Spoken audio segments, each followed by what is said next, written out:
ভাঙড় রেলের মানচিত্রে আসার কথা ছিল, এখনো কেন রেলের মানচিত্রে আসলো না? ভাঙড়ের এপথে, ঘটকপুকুরের এপথে যে রেলের লাইনটা হওয়ার কথা ছিল, তোমার পিসি সুকৌশলে ভাঙড়ের মানুষকে, ঘটকপুকুরের মানুষকে রেলে চড়তে দেবে না বলে কষ্ট করে যাতে কলকাতায় যায়, সেই জন্য তার জন্য রেলে মিনিস্ট্রির সাথে ঠিকঠাক যোগাযোগ করছে না। মানুষেরা আছে, সনাতনী ধর্মের মানুষেরা আছে, ডাক্তার আছে, ওঠেন আপনারা বলুন, বাইবেলকে, গীতাকে নিয়ে যে কথা বলেছে, কোনোদিন মানবে ধর্ম? কোনোদিন মানা যায় না। তাই ধর্মপ্রাণ মানুষকে বলবো, যেভাবে কুরআন শরীফকে অপমান করেছে, ঠিক একইভাবে বাইবেলকে অপমান করেছে, গীতাকে অপমান করেছে। মানে ধর্মপ্রাণ মানুষ, এই ভাঙড়ের মানুষ, যাদবপুরের মানুষ, এই অভিষেক ব্যানার্জির পিসিকে জবাব দিয়ে আমরা দেখিয়ে দেবো। ধর্ম নিয়ে কথা বলে না, ওরা তো ধর্ম নিয়ে কথা বলে। অভিষেক ব্যানার্জির পিসি মাথায় হিসাব জবাব চাইতে যায়, লজ্জা করে না ওদেরকে? রমজান মাসে রোজা রাখেন, রোজা রাখতে সাথে বসে ইফতার করতে। কোনোদিন দেখেছেন আইএসএফকে এই ধর্ম নিয়ে রাজনীতি করতে? অপদার্থগুলো ভোটের সময় আসে বড় তিলক কেটে বড় হিন্দু সাজে, অপদার্থগুলো ভোটের সময় আসলে মাথায় হিজাব দিয়ে মুসলমান সাজে। আমি অপদার্থের কাছে অনুরোধ করছি, মানুষ সাজো বাবু, মানুষ সাজো, আর মানুষের হয়ে কাজ করো। অনেক কথা বলেছে, সবটা তো আমাকে আমার কয়েকজন কোশ্চেন দিয়েছিল বলে উত্তর দিয়েছিলাম। ব্যাপারটা হচ্ছে কি বলছে, 30 কিলোমিটার রাস্তা করে দেবো, উন্নয়নের বুলি আওড়াচ্ছে, এবার নাকি ভোট দিলে। তো যার পিসি বলেছিল 2021-এ ক্ষমতায় আসলে ডবল ডবল চাকরি দেবো, চাকরি তো দূরের কথা, পুলিশকে যে কামড় করাচ্ছে, তার আবার ভাইপো নাকি বলছে 30 কিলোমিটার রাস্তা করে দেবে। বুঝতে পারছেন? এই উন্নয়নের বুলি আর লাগবে না আমাদেরকে। আমি বারবার বলে এসেছি, ওয়েটল্যান্ড, গাঁওতা টু বামনঘাটা, এখানকার মানুষেরা বাড়ি বানাতে গেলে কিভাবে তাদের অত্যাচারের সম্মুখীন হয়, আর ওয়েটল্যান্ডগুলোকে বুঝিয়ে তৃণমূল বাহিনীরা তাদের প্রাসাদ সময় বাড়ি বানাচ্ছে, সেগুলোকে বন্ধ করার কথা বলেছি, তাদের কানে ঢুকেনি। আজকে এসে বড় বড় কথা বলছে, এশিয়ার লার্জেস্ট এগ্রিকালচার জোন করার কথা ছিল এই ভাঙড়কে।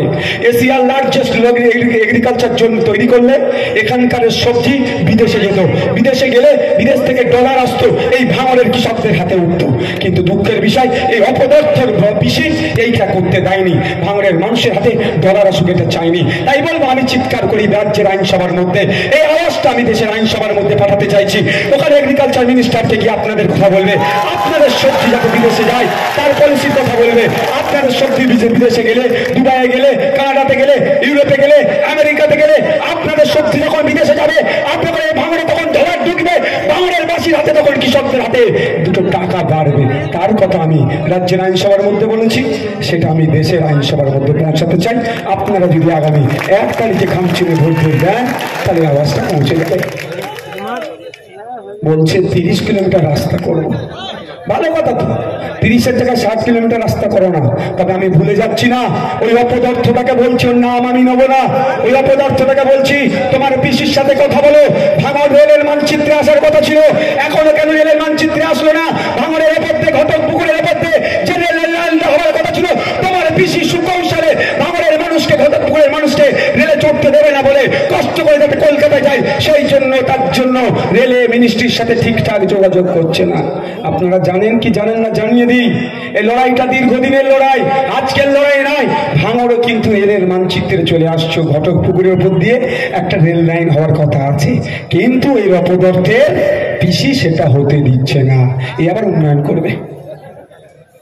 আজকে উন্নয়নের কথা মনে পড়েছে, 2019 সালেও তো এই ধরনের কথা বলেছিল, পার্লামেন্টে পাঠিয়েছিলাম। কি করেছো? আগে জবাব দেবে, অপদার্থটার কাছ থেকে জবাব নিতে হবে।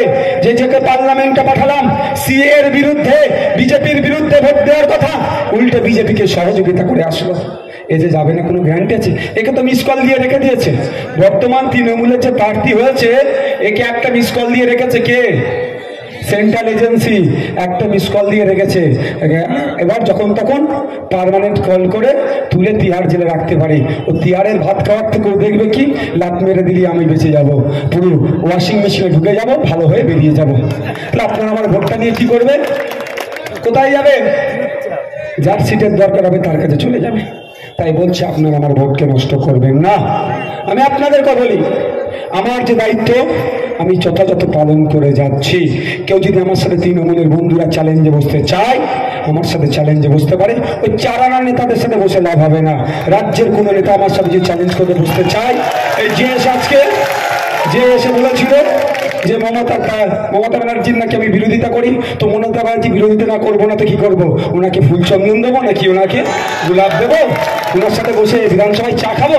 ওনার দল চাকরি চুরি করে নিচ্ছে, দলিতদের অধিকার চুরি করছে, আদিবাসীর অধিকার চুরি করছে, মুসলমানদের ওয়াকফ বোর্ডের সম্পত্তি চুরি করে নিচ্ছে। আমি কি ওনাকে ফুল চন্দন দেবো নাকি না গোলাপ ফুল দেবো? আমি বিরোধিতাই তো করবো ভাই। আমাকে পাঠিয়েছে বিরোধী দল থেকে ভাঙড়ের মানুষেরা। ভাঙড়ে কেন এখনো পর্যন্ত হিমঘর হলো না, তার জন্য বিরোধিতা করবো। হিমঘর তাড়াতাড়ি করে দেওয়ার কথা বলবো, ভাঙড়ের মানুষদের নতুন বাসরুট দেওয়ার কথা বলবো। এটা মমতা ব্যানার্জির বিরোধিতা হতে পারে।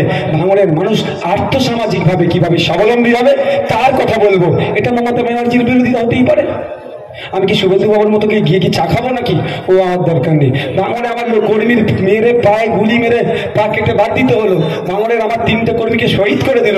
ভাঙড়ের কর্মীদের যখন প্রথম সারির যে কটা বসে আছে সবাই একবার করে কম জেল খেটে নিয়েছে। যে স্টেজে যারা আছে তারা 70% একবার করে 80%কে জেল খেটে নিয়েছো। আর আমি মমতা ব্যানার্জির সাথে বসে এসে ঘরে চা খাবো? ও আমার দ্বারাই হবে না। আমাদের ডিএলআর অফিসগুলোতে উন্নয়ন বাহিনী এমন পৌঁছে গিয়েছে, আপনার জমি রেকর্ড অন্য জনের নামে কাটিয়ে করে দিয়ে বিক্রি করে দিচ্ছে।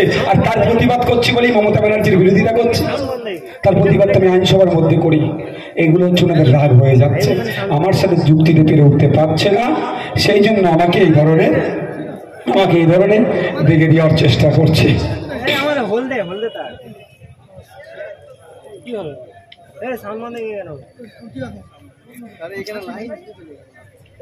আপনারা দেখেছিলেন গতকালকে সুপ্রিম হাইকোর্টের একটা রায়। কি রায় হচ্ছে? OBC A OBC B category certificate গুলোকে বাতিল করে দিয়েছে। মমতা ব্যানার্জি বলছে হানকারেঙ্গা তানকারেঙ্গা। আমি আপনাদের বলি, এই মমতা ব্যানার্জি টোপ তৈরি করে বিজেপির হাতে দেয়, এই মমতা ব্যানার্জি টোপ তৈরি করে আরএসএস এর হাতে দেয়, আর আপনার কাছে ভালো থাকার সাথে থাকার চেষ্টা করে। যখন OBC A OBC B certificate তৈরি করছে, কেন West Bengal backward class welfare commission 1993 যে অ্যাক্ট আছে সেটাকে মান্যতা দিয়ে কেন তৈরি করলো না? যদি সেটাকে মান্যতা দিয়ে তৈরি করতো, আজকে এই সার্টিফিকেট গুলোকে বাতিল করতে পারতো না কোর্ট। জানে মমতা ব্যানার্জি একে মান্যতা দিয়েছে যদি করি, তাহলে মুসলিম সমাজের বেশিরভাগ মুসলিম সমাজের ছেলেমেয়েরা প্রতিষ্ঠিত হয়ে যাবে। চাকরি শিক্ষা থেকে শুরু করে পুলিশ থেকে ডাক্তার পর্যন্ত মুসলিম ছেলেমেয়েরা বেরিয়ে যাবে। সেই জন্য অল্প সময় এদের মন পাওয়ার জন্য, ভোট পাওয়ার জন্য, পিছিয়ে বর্গের ভোট পাওয়ার মন পাওয়ার জন্য এমন কল করে রাখলো জানে একদিন না একদিন হলে এটা বাতিল হবে। সেই জন্য তারা ওই 1993 আপনার ব্যাকওয়ার্ড ক্লাস ওয়েলফেয়ার কমিশনের যে অ্যাক্ট আছে সেটাকে মান্যতা দিয়ে করেনি। আর আজকে এখন চিৎকার করছে। আপনারা বলুন, এই শাহজাহান শিবু উত্তমদের জন্য সুপ্রিম কোর্টে চলে যাচ্ছে, যদিও বলেছে সুপ্রিম কোর্টে যাব। তবে আমার প্রশ্ন, ভাইপোকে বাঁচানোর জন্য অভিষেক মনু সিংভির মতো দামি দামি লয়ারকে নিয়ে এসে হাইকোর্টে লড়াচ্ছে। ভাইপোকে বাঁচানোর জন্য, চাকরি চোরদেরকে বাঁচানোর জন্য কোটি কোটি টাকা খরচ করে দিল্লি থেকে উকিলকে উড়িয়ে নিয়ে এসে কলকাতা হাইকোর্টে লড়াই করছে। যেখানে মুসলমানদের সমস্যা 97% মুসলমানদের সমস্যা, যেখানে দলিতদের সমস্যা, পিছিয়ে বর্গের হিন্দুর সমস্যা, এই সমাধানের জন্য কেন দিল্লি থেকে নামি দামি উকিলকে নিয়ে এসে লড়াই করলো না মমতা ব্যানার্জি? এর জবাবটা কিন্তু মানুষকে চাইতে হবে। লড়াই করেছে, পাতি লয়ারকে দাঁড় করিয়ে দিয়ে হেরে গেল। কেন? পশ্চিমবাংলায় যারা এক্সপার্ট, যারা নামি দামি লয়ার আছে, যেমন বিকাশ রঞ্জন ভট্টাচার্যের মতো নামি লয়ার আছে, মমতা ব্যানার্জি উচিত ছিল তো বিকাশ বাবুর সাথে বসে একবার কথা বলা, এতে কি করা যেতে পারে। বা দিল্লি থেকে নামি উকিলকে নিয়ে আসতে পারতো তো। যখন চাকরি চুরি তদন্ত না ইডি সিবিআই করে, তার জন্য দিল্লি থেকে কোটি কোটি টাকা খরচ করে লয়ারকে উড়িয়ে নিয়েছে, সেই মামলায় দাঁড় করাচ্ছে।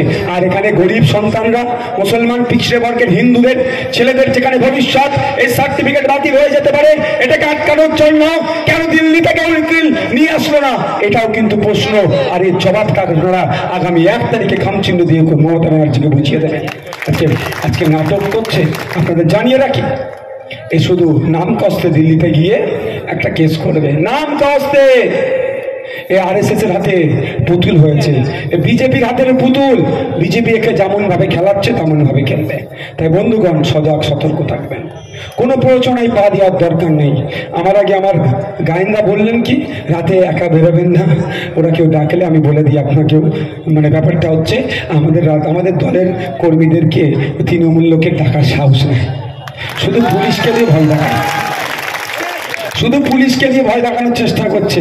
তবে আমি আইনের লোককে এনে দাঁড় করিয়ে দিয়েছি, ঠিক চোখের মুখে নুন কি অন করে দিতে হয়। আমি তো আইন খুব একটা বুঝি না, আইনের বিশেষজ্ঞকে দিয়ে দিয়েছি এখানে। আমরা রাতের অন্ধকারে কাউকে ভয় দেখাই না, কেউ আমাদেরকে ওই রকমভাবে ভয় দেখাতে না। ওরা নিজেরাই বোমা ফাটিয়ে আমাদের ছেলেদের নামে মিথ্যা কেস দেয়, এটুকুই। লড়াই আমরা লড়ে যাচ্ছি। কত কেস খাওয়াবে, কত কেস খাওয়াবে, কত হুমকি দেবে, কিছু কাজ হবে? কিছু কাজ হবে? আমার তো মনে হয় কিছু কাজ হবে না। প্রচুর চেষ্টা করছে, অনেক লোক দেখাচ্ছে। আমাদের পঞ্চায়েত সমিতির মেম্বার, জেলা পরিষদের মেম্বার, পঞ্চায়েতের মেম্বার, ওরা নিতে চাইছে। একটাকে তো ভুল বুঝিয়ে নিয়ে নিয়েছিল, আবার সে ফিরে এসেছে।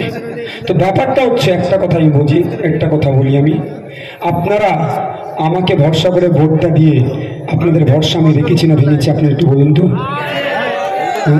আমি এখান থেকে বলছি, আমার কাছ থেকে মিনিস্ট্রি অফার ছিল, আপনারা জানেন, টাকা পয়সা থেকে শুরু করে সব অফার ছিল, কিন্তু আমি সবটাই কি করেছি, দূরে সরিয়ে দিয়েছি। কারণ আপনারা যে ভালোবাসা আস্থা আমার উপরে রেখেছেন, এটাই আমার কাছে বড় পাওনা। এই আপনাদের ভালোবাসায় আমি বারবার পরাজিত হয়, আগামী দিনেও পরাজিত হব। ঠিক একইভাবে বলবো, যে ভরসা করে আমাকে ভোট দিয়ে আইনসভার মধ্যে পাঠিয়েছেন, একা হলেও সারা রাজ্যের মানুষের হয়ে যেভাবে বলতে সাহস পাচ্ছি, ক্ষমতা পাচ্ছি, এই ভাঙড়ি আগামী দিনে দেশকে পথ দেখাবে। আপনাদের কাছে অনুরোধ করব, 1 তারিখে আপনাদের মূল্যবান ভোটটা খামচিহ্ন দিয়ে পার্লামেন্টে পাঠান। 543-এর মধ্যে একটাই যথেষ্ট। একদিকে যেমন আমি 294টার মধ্যে 293টার সাথে বুঝে নিচ্ছি, পার্লামেন্টে গিয়ে 543-এর মধ্যে 542কে একাই বুঝে নেবে, যদি আপনারা আমাদের সাথে। হবে তো নাকি ভাই? হবে তো? হবে তো? ভোটের দিনে মাথা ঠান্ডা করে ভোট করাবেন, কোনো কারো প্রয়োজনায় পা দেবেন না। তবে তার আগে একটা বলে দিই, ভোটের আগের দিনে খুব লাফালাফি করবে তৃণমূলের উন্নয়ন বাহিনী। ভোটের আগের দিনে খুব লাফালাফি করবে, ওদের লাফালাফিতে ভয় পাবেন না। সকাল সকাল যাবেন, এজেন্ট হয়ে বুথে বসবেন, আর বাকি যারা রিলিভার থাকবেন, যারা ভোট দিতে যাবেন, যদি কোনো জায়গায় আটকায়, আমাদের নেতৃত্বদের সাথে যোগাযোগ করবেন। আমাদের নেতৃত্বরা পুলিশ অবজারভারের সাথে সরাসরি যোগাযোগ করবে এবং আপনাদেরকে ঐক্যবদ্ধ হয়ে ভোট দান করতে নিয়ে যাবেন, ভোট কেন্দ্রে যাবেন এবং ভোট দিয়ে ফিরে আসবেন। আর 4 তারিখে বেটাদের কি হবে? বিদায় হবে। আজকে আমি ইতিপূর্বে একটা কথা বলেছিলাম, মিডিয়াতে বলেছিলাম, কি বলছে, মমতা ব্যানার্জি নাকি ভাঙড়ে শান্তি চাই। ওই মমতা ব্যানার্জি ভাঙড়ে শান্তি চাই মানে শওকত মোল্লা নোটোরিয়াস ক্রিমিনালটাকে ভাঙড়ের দায়িত্ব দিয়ে ভাঙড়ে শান্তি ফিরবে। যে তুই বোম্বা দিস, তাকে দিয়ে ভাঙড়ে শান্তি ফিরে, ওটা মনে হয় ওদের কানে পৌঁছেছে। ওই জন্য নাকি আবার ভাঙড়ে অবজারভার চেঞ্জ হয়েছে। এখন কি ভাঙড়ে অবজারভার? ওরে বাবা, ওরে বাবা,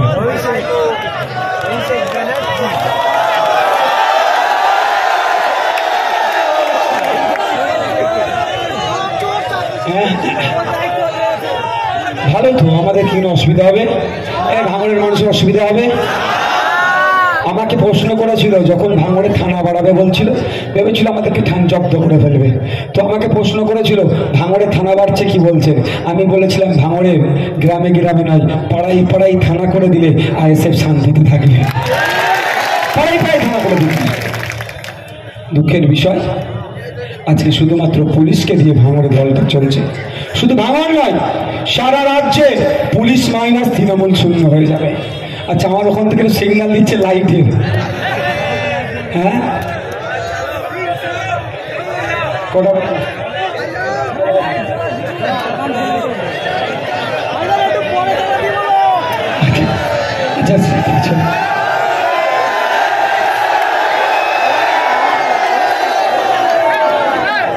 আচ্ছা, আস্তে আস্তে সবাই এটা ফ্ল্যাশ অন করুন, তারপরে স্লোগান গাইবেন। ফ্ল্যাশ অন করুন, সবাই অন করুন। কিছু বাকি আছে, আর কিছু বাকি আছে। গরিবের পক্ষে বন্ধু থেকে ভাঙড়ের যুবকদের আটকে রাখা যায়নি, যাবে না। তাই তো বলি, বন্ধু ঘটিয়ে ফেলো, পেন খাতা হাতে তোলো, এই দাবিতে নওশাদ ভাইয়ের সংগ্রাম। বন্ধু ঘটিয়ে ফেলো, পেন খাতা হাতে তোলো, এই দাবিতে আইএসএফ এর সংগ্রাম। আইএসএফ শিক্ষা দেয়, পর্দা দেয়, বসতে গেলে লড়তে হবে। পর্দা দেয়, বাঁচতে গেলে লড়তে হবে। তাই তো বলি শিরায় শিরায় রক্ত, শিরায় শিরায় রক্ত। আরে তাই তো বলি কালীঘাটের ময়না সত্য কথা কয় না, এই তৃণমূল আর না। আরে কালীঘাটের ময়না সত্য কথা কয় না, এই তৃণমূল আর না। আরে কালীঘাটের ডাইনি শিল্প হতে দেয়নি, এই তৃণমূল আর না। আরে শিল্প নাই শিল্প চায়, এই দাবিতে আইএসএফের সংগ্রাম। আরে কর্ম নয় কর্ম চায়, এই দাবিতে আইএসএফের সংগ্রাম।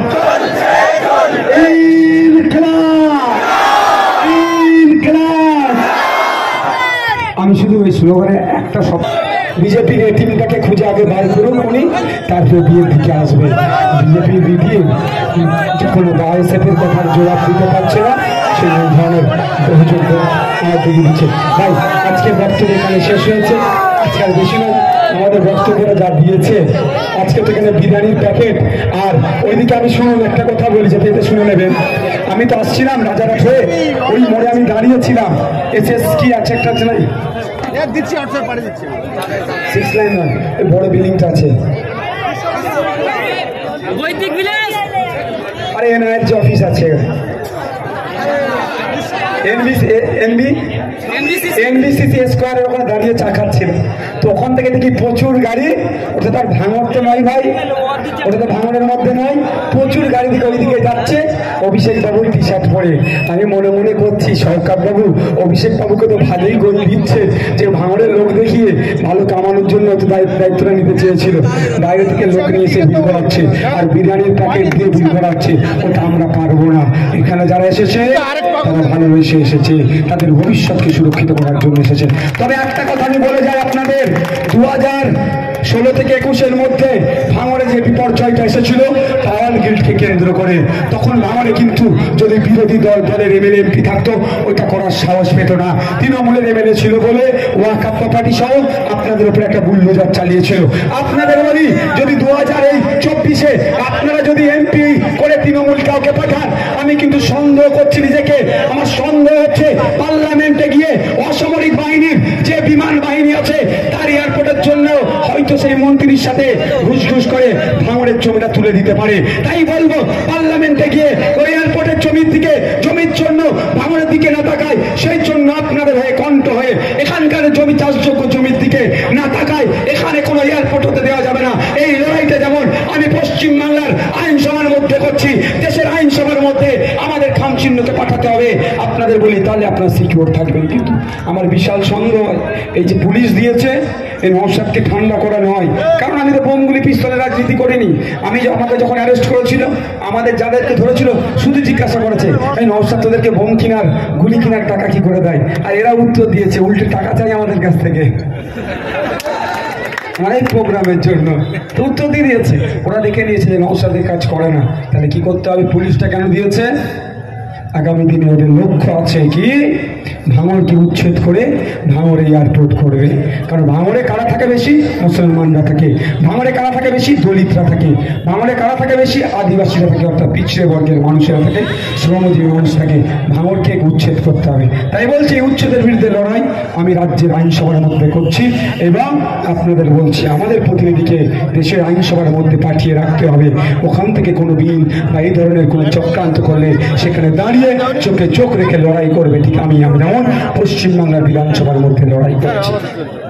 সকলে ভালো থাকবেন, সুস্থ থাকবেন, বিদায় নেবেন। আর এর মধ্যে कोई ना घुसे, सिर्फ गुप्ता जी मीडिया पर्सन के अलावा कोई नहीं इसके अंदर आएगा। आप भी चले आसुन, मीडिया पर्सन जो है उसको